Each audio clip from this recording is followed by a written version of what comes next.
So you decided to pick up Beyond All Reason. Maybe you checked out some of my videos, or somebody a little more competent.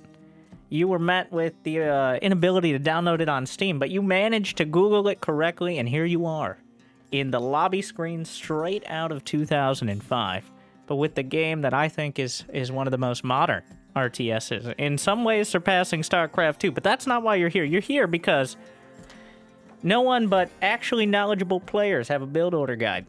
You don't know what to do. Your teammates are yelling at you, or even you're too scared to play with them because, well, multiplayer is hard and you haven't actually played an RTS since. Moving on.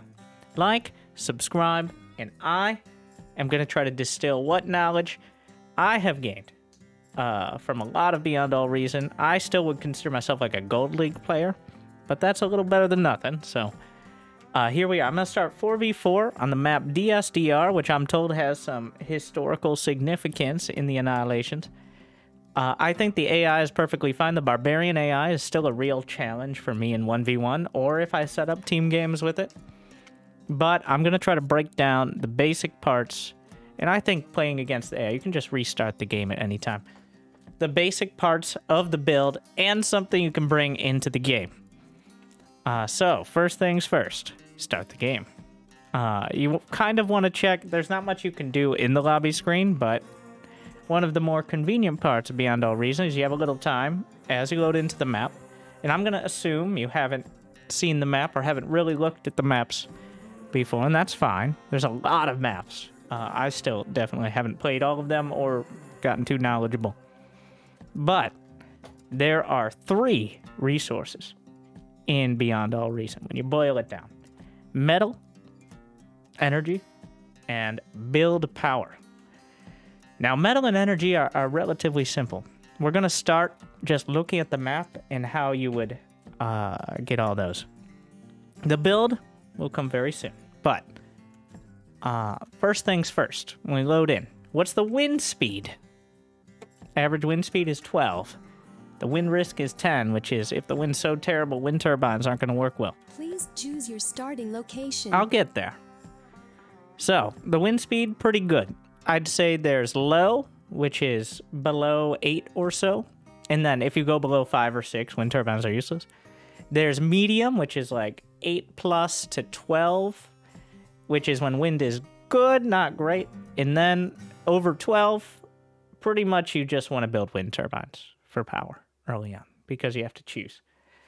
We're going to be focusing on medium here. It's right on the edge of medium-high. So wind turbines are going to be quite efficient. They're not the be-all, end-all, but they're pretty great. So, metal. You get out of metal extractors. By far, I'm gonna scare you a little bit.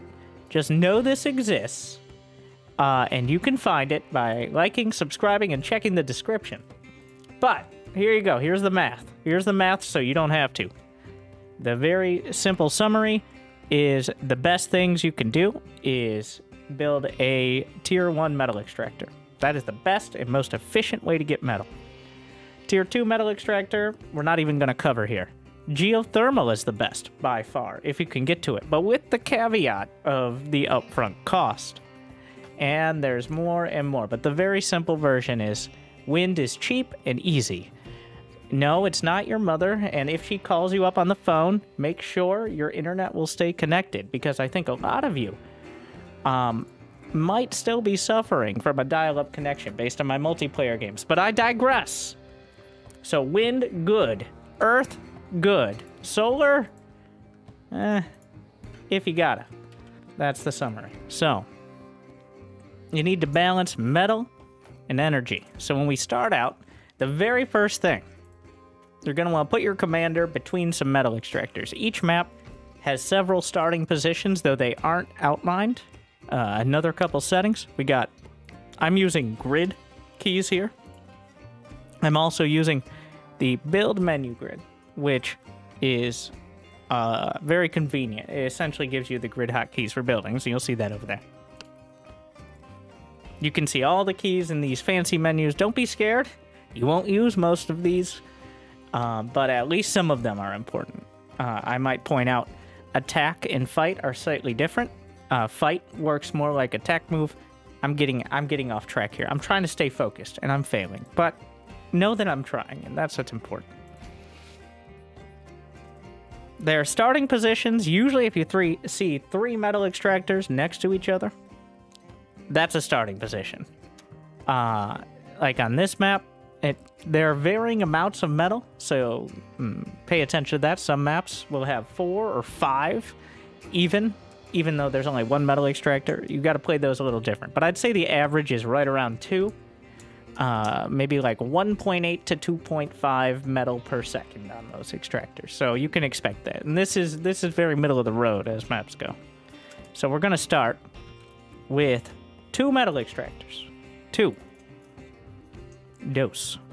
And then 2 energy. If this was a map, we're just going to get 2 wind turbines to start things off here. If the average wind was below 10, I would probably start with a solar and a wind turbine. And if it was below 7, I would probably just go solar entirely. And then we're going to get a 3rd metal extractor. And then after that, I'm going to get 1 more wind turbine. So 2 mechs. We call them mechs, apparently. I'm playing Armada, by the way. Can play Cortex as well. The difference is negligible, especially early on. Economy and units are roughly equivalent. Armada does have slightly cheaper wind turbines, but that doesn't affect the build, just to be clear.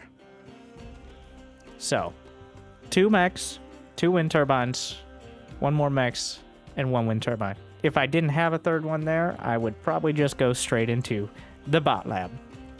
I think the bot lab is by far the best choice, especially for a newer player. It's the cheapest. You can get units out the quickest. You can mass units and support your team or the front line. Vehicles are better in many ways, but they're more expensive and a higher startup cost and a little harder to control. And aircraft are very fragile, and I would say if you're going to play aircraft, either clear it with the team or do it in like AI games first till you get the hang of it. It is not easy. It's not like making a battle cruiser. So we're gonna finally, now we're ready, get started. Usually people would not allow you to have that much time to set up your build, but I'm here. So we're gonna get these all going. The commander goes about his business. Sometimes I'll set up the camera locations if I remember, which you can do with Control F2, just like SC2, if you have those set up. Control T on grid gives you the whole map overview if you're feeling fancy. And fun fact, wherever your mouse is, it'll zoom back into. So, but the main focus here is on getting a basic economy up and running. So notice all these plants here. Or whatever the hell these are. Palmettos, obviously. Duh. Clearly. Only dumb people wouldn't know what a palmetto looks like. Anyways, they're very tasty. You can grind them up and turn them into energy via nanites. So what we're going to do is... What I really like to do, I don't know if all builds will have this, I like to make a tick. Or whatever the Cortex Scout is. Just 1 unit. I'm going to send that out straight across. And then I'm going to make the Lazarus, which is the Resbot there. And get 1 more windmill. I'm going to use that energy now to boost production via the commander. And it's at this time I am reminded that I talked about 3 different resources. And probably the most confusing, yet important one is build power. Build power is how quickly you can jam your resources into constructing things, whether it's out of a factory or or building the buildings themselves. So the commander, for reference, has 300 build power. You see the little build stat. Your average constructor, I believe the bot constructors have 80, the tier 1. The Resbot here, it has 200, though it doesn't actually build anything itself. The tier 2 have 200. So essentially that's the ability of a unit or building to build things. And that becomes relevant because build power is not global. Build power is wherever you're able to jam those resources into something. So you'll see, this is why it's so much more important to focus on just having one production facility, unlike in StarCraft, where you'd build 2, 3, 5, 8 different barracks or whatever, because you can't.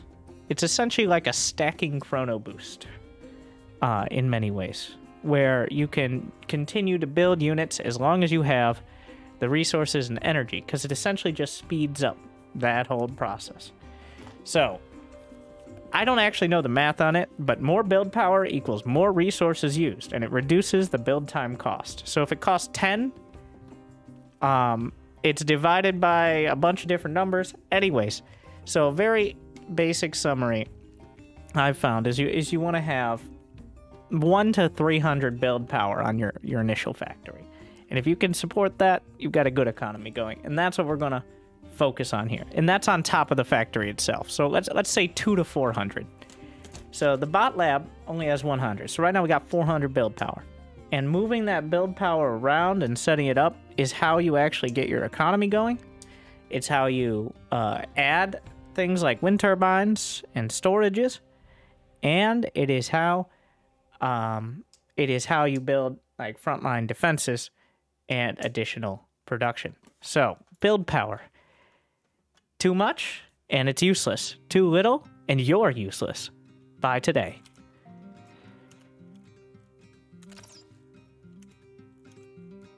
So, one more mechanic. This one is almost as important as build power, is unbuild power, which is actually directly tied because it uses your build power to unbuild things. The Reclaim command sucks metal or energy out of wrecks or features. In this case, your beautiful palmettos. A lot of maps will have either like rocks or trees or something that you can use. These Resbot or even the commander can do it to reclaim those resources that are essentially out on the field. And in this case, how convenient. We started right at the spot, and that's part of why I decided to start here. With all this energy. But you got to be a little careful. Because if you have a lot to reclaim early, you need storage. Otherwise, it'll be wasted on your incompetent team. Because every bit of energy over the top, and if you're in 1v1, it's just gone forever. But any bit of energy or metal you have over this red bar, which you can slide around if you are so inclined, goes to your team, and you no longer have access to it. So you want to be careful not to be just grabbing all this energy before your build can really use it. But in general, you can just shift Q up. Like, I'm going to shift Q this entire area, because it's not going to happen instantly. Everything happens over time and beyond all reason. It's just the amount of time really depends on build power and your economy. So, we got it. We got it right. We got energy, which powers everything. We got metal, which is used to build things. One more point on Reclaim. That's probably the best way to get metal early, is to murder your opponent's units. Even if you lose some of your own, but if you win the fight, you should be able to go and reclaim those wrecks, which usually have around 50%, sometimes more, sometimes less, of the metal that was used to build the unit, which is kind of expensive. Like, the constructor is 110. Some of the infantry units, they're not that cheap, metal-wise. So if you can get a few hundred extra metal from winning a fight, and this is why some players will push so far forward, it's very important. And that can be much better than just getting 1 or 2 more metal extractors, at least in the short term, and can kind of boost your economy. A bit of a stimulus package there for murdering your opponent.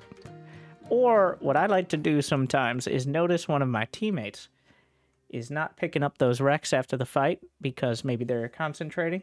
And now, of course, I wouldn't, just theoretically, I send down 1 or 2 of the Resbots to start picking them up, just to clean up the battlefield, keep everything nice, and also take that extra metal.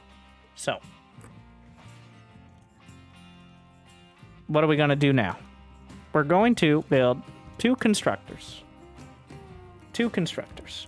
As well as all of the pawns. I'm going to queue up 100 pawns. So you could also set the repeat command to continue building. But this is so I have that extra couple hundred build power at home. And then I can move the commander out on the field. This is what a lot of new players, including myself, don't really understand why. But you want the commander to be out near the front lines. Ideally, you don't want to lose him, but you want him out on the front lines to help support the push. He can build turrets. He's the best builder you are going to have. I don't think there's anything else in the game that has as much build power individually as the commander. So having that commander on the front lines is a huge part of being able to hold a position. It's not everything. Also has that D gun that can kill swarms of units. But so we're going to build those constructors. I'm going to get one, and very conveniently, you can just queue it up. This one's going to juice the lab here. It's going to sink that build power in.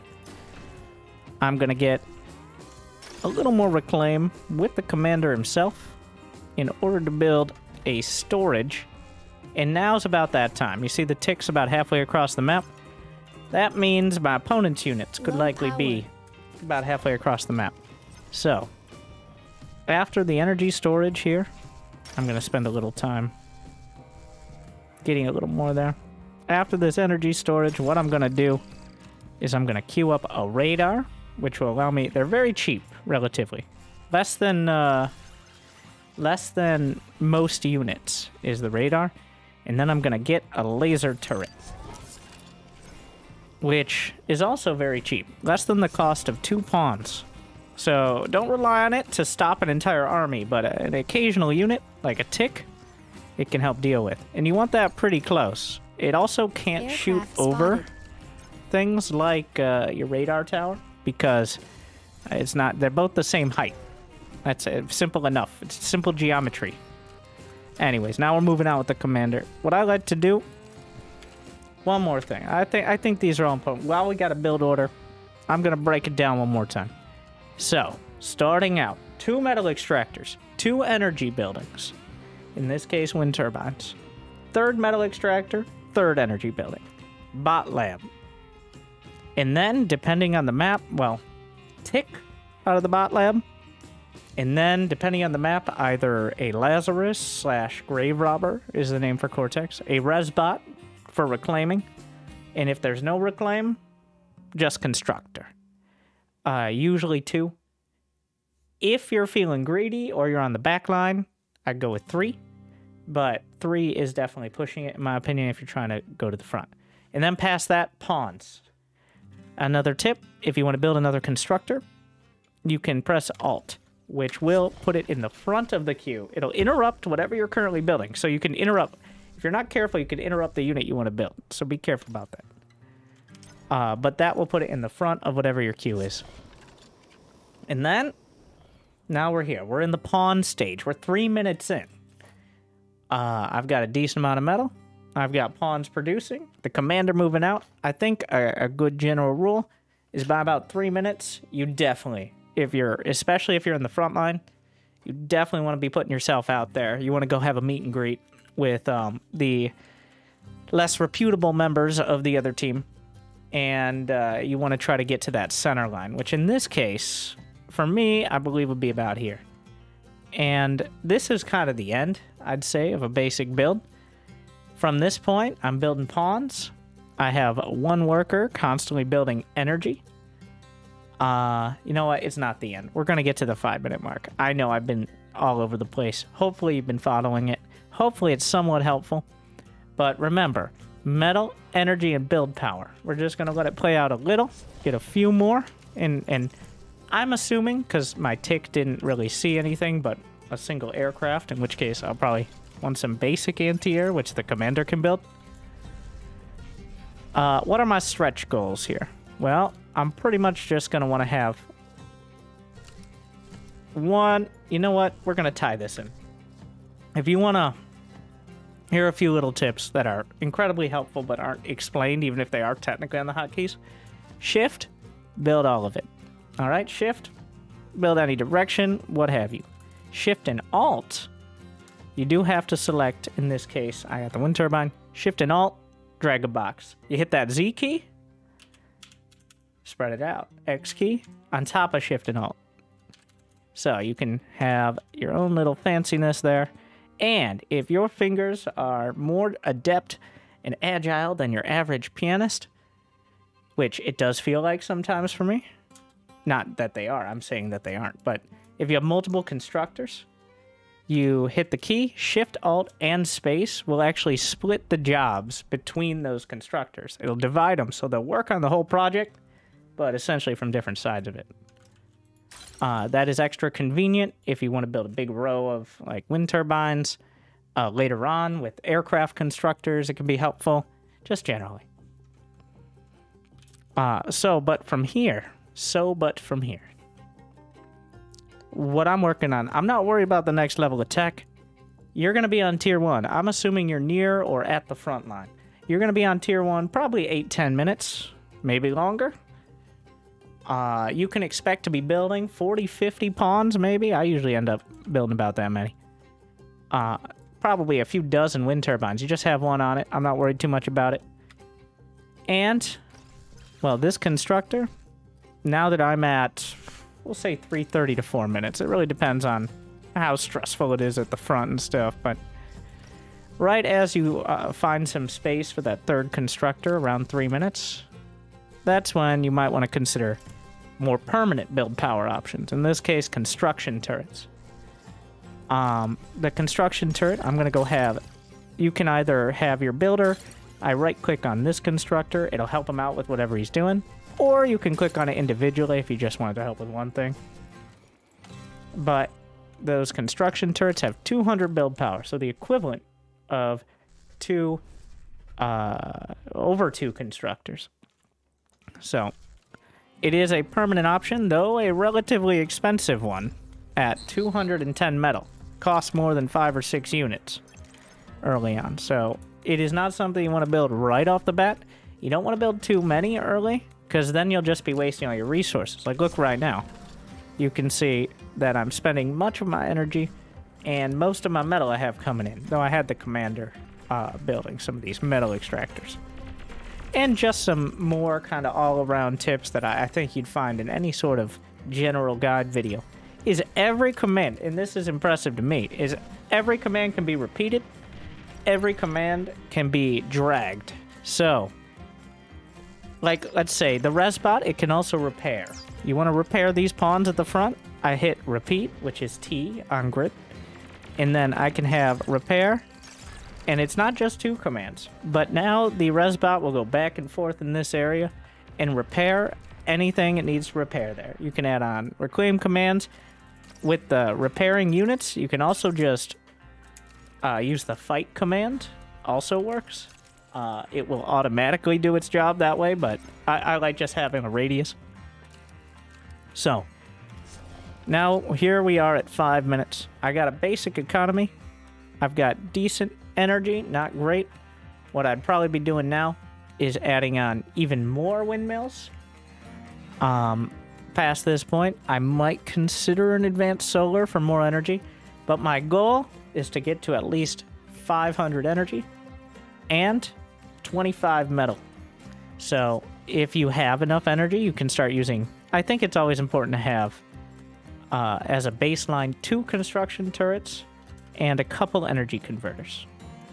Those energy converters are for balancing out your economy, not for being your main source of metal.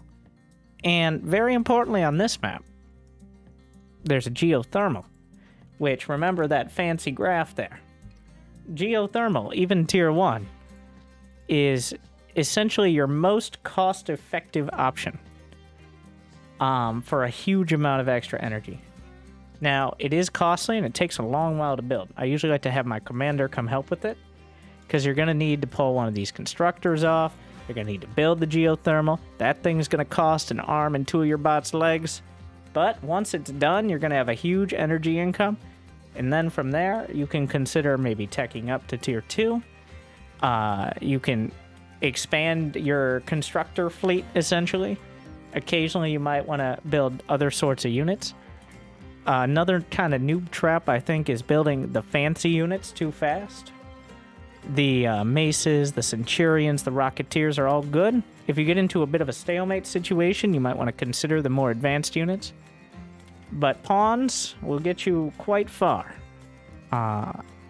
In my experience, it'll get you past that 5-minute mark easily. And really, that's all I was trying to do here today. I could explain the rest, but even I feel a little less qualified on that. But I think this is a good start here. Aiming for 500 energy, getting 3 constructors, a few turrets, and getting yourself out there. The key part, and this will keep your teammates from yelling at you the most, is hold the line. Alright, hold the line. If you see a big group of units, well, 1, make sure you always have that radar. If you see a big group of units moving, move to help your teammate. Another tip, Control Q is the option, but you can split your units in half. And then half again. So if you want different groups, you can send them to different areas, or of course just box select, it only selects army. But hold the line. Build some radar, don't rely entirely on turrets. And keep that front line, and then maybe more experienced players will help you out, and you'll learn something from it as well. So, any last tips from the Twitch chat, which I know we have a few more experienced players? Is there a hotkey to filter unit types in a selected group? I usually use auto groups. I'm not sure exactly. I know you can press Control Tab on grid to select an idle constructor, which does include the commander. Tab includes the commander. The AI seems to build a lot of air units, which you will not usually see because you can easily get run over if you go air early. Having a teammate behind me who goes air and doesn't know how to build an economy is the #1 way of me passive-aggressively commenting on how a bunch of noobs are playing this game now that they watch my videos. Contesting middle is a big important goal.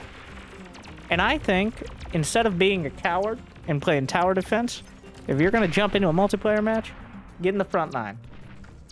Put yourself out there. Be like, I'm new and I don't know what I'm doing. But it's not that hard to get to a point where you can just auto-build the pawns and hold the line. And that's it. You learn trial by fire. And that will allow more experienced players to back you up by just having that position on the map and knowing where some of the enemy is. Also, if you win fights, you can get some of that Reclaim medal, all that. Reclaim T1, then go in T2. That's advanced tactics, but in order to go Tier 2, which is the next level of tech, I'd say make sure you have at least 20 metal per...